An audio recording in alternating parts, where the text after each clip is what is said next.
Matthew, Mark, Luke, and John, who were they? Matthew who? Mark who?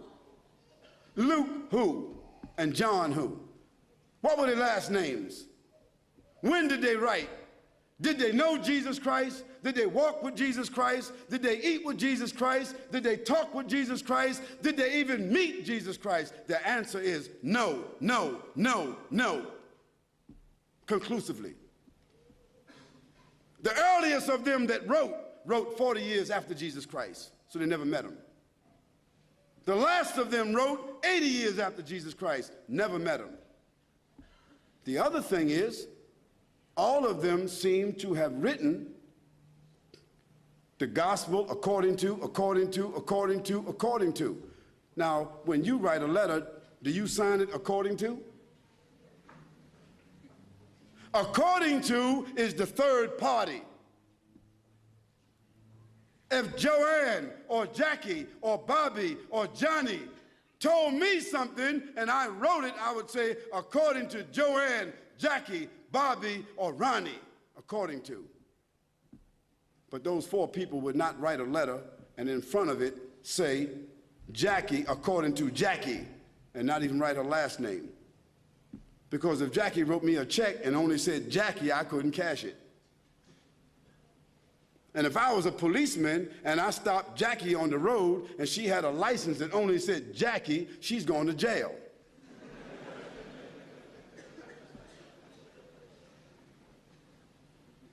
Where in the world is a document with only one name of four different writers that did not meet the one whom they're writing about? Where is that accepted in the whole world? Nowhere except in the Bible. And the church fathers and the church writers and the Christian historians, they all agree that perhaps those four writers themselves were only pen names. Because a writer would not write his first name according to. And there's a great amount of suspicion that the man called Paul, Saul of Tarsus, that because he wrote all the books from Acts all the way to the end of the New Testament, how many books is that? How many? 16, 15, 17, 19?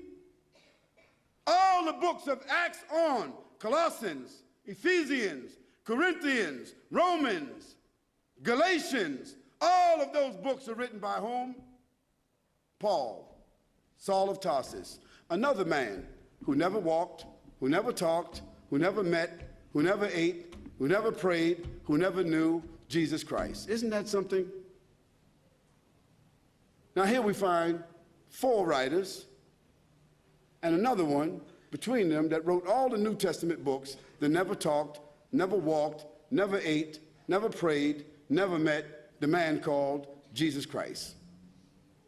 Yet in their words, the first mentioning of the Trinity came from where? From Jesus or from them?